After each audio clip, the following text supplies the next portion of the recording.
కారా కడుబు అయితే ఇది కర్ణాటక వల్ల స్పెషల్ డిష్ అన్నమాట.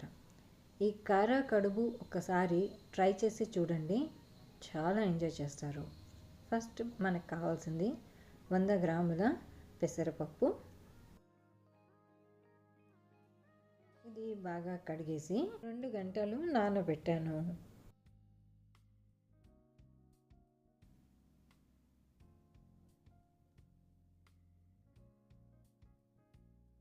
తర్వాత గ్రైండర్ తీసుకొని 8 పచ్చిమిరపకాయలు, 2 ఇంచెస్ అల్లం, 1 టేబుల్ స్పూన్ జీరా, 3 టేబుల్ స్పూన్ తురిమిన కొబ్బరి వేసి గ్రైండ్ చేస్తాను. ఇప్పుడు పెసరపప్పులో ఉన్న నీళ్ళన్నీ తీసేసి పెసరపప్పు మాత్రమే గ్రైండర్లో వేసి కచ్చా పచ్చాగా గ్రైండ్ చేశాను.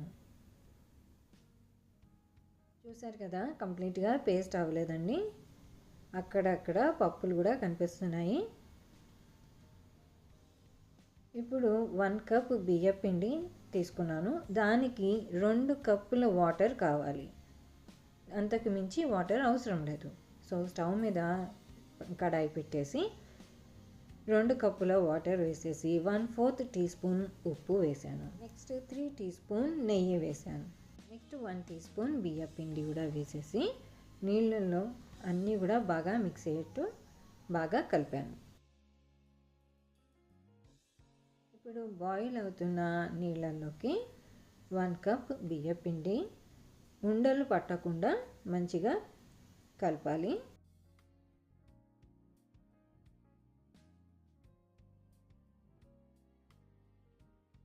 కొంచెం ముద్దలాగా అవ్వంగానే ఇమ్మీడియట్గా స్టవ్ ఆఫ్ చేసేసి ఒక 5 నిమిషాలు వదిలేసేయాలి.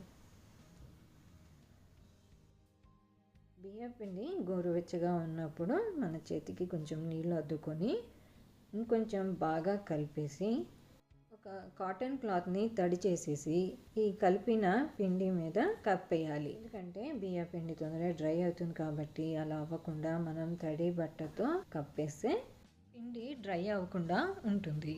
నెక్స్ట్ పెసరపప్పు మిక్చర్లోకి కొత్తిమీర, ఉప్పు, ఇంగువ కూడా వేయాలి. 2 టేబుల్ స్పూన్ తురిమిన కొబ్బరి కూడా వేసేసి బాగా మిక్స్ చేయాలి.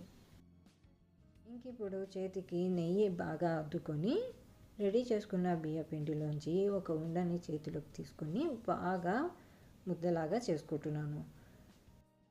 ఉండని ఎంత బాగా ముద్దలాగా చేస్తే అది అంత బాగా వస్తుంది, లేకపోతే బియ్యం పిండి కదా చిట్లిపోయినట్టు అవుతుంది. ఫస్ట్ కొన్ని ఉండలు చేసేసుకున్నాను, మిగిలిన పిండిని వెంటనే తడి బట్టతో కప్పేశాను.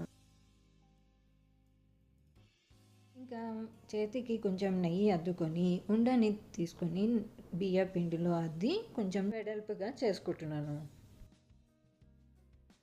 ఇప్పుడు ఇలా వెడల్పుగా చేసుకున్న దాంట్లోకి పెసరపప్పు మిక్స్చర్ని పెడుతున్నాను. కజ్జికాయలు ఎలాగైతే మనం క్లోజ్ చేస్తామో అదే పద్ధతిలో క్లోజ్ చేయాలి. చూస్తున్నారు కదా వీడియోలో నేను ఇది ఎట్లాగా కవర్ చేస్తున్నానో, కజ్జికాయలు ఎలా ఉంటాయో అలానే అదే పద్ధతిలో నేను క్లోజ్ చేసేస్తున్నాను.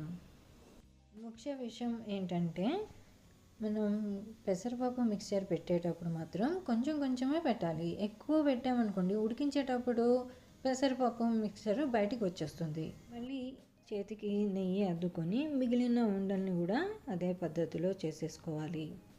అన్నీ రెడీ చేసేసుకున్న తర్వాత స్టీమర్ తీసుకున్నాను, దానికి కంప్లీట్గా కింద చుట్టూతా అంతా కూడా నెయ్యి అద్దేసేసాను.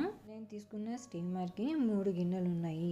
లాస్ట్ గిన్నెలో 2 గ్లాసులు వాటర్ వేసాను. మిగిలిన గిన్నెల్లోకి చేసుకున్న పెసరపప్పు కుడుములన్నీ అరేంజ్ చేస్తున్నాను. అంటే ఒకదాని మీద ఒకటి పెట్టాలి అని అంటే మాత్రం దాని మీద నెయ్యి అద్దాలి, లేకపోతే అతుక్కుపోతుంది. మరి లేదు అని అంటే ఇడ్లీ పాత్రలో కూడా చేయొచ్చు. దానిపైన మిగిలిన 2 గిన్నెలు కూడా దాని మీద ఒకటి పెట్టేశాను. దీనికి కొంచెం నెయ్యి ఎక్కువ పడుతుందండి ఇవి చేసుకోవడానికి, అంతే. ఇప్పుడు ఇంకా ఇది 15 మినిట్స్కి వదిలేస్తే అయిపోయింది, ఉడికిపోతుంది. ఈ డిష్ ఒకసారి ట్రై చేసి చూడండి. ఈ కర్ణాటక డిష్ అయిన కారా కడుబు ఒకసారి మీరు కూడా ట్రై చేసి చూడండి. నా వీడియో నచ్చితే లైక్, షేర్ అండ్ సబ్స్క్రైబ్. మళ్ళీ వేరే వీడియోతో కలుస్తాను. అప్పటి వరకు బాయ్.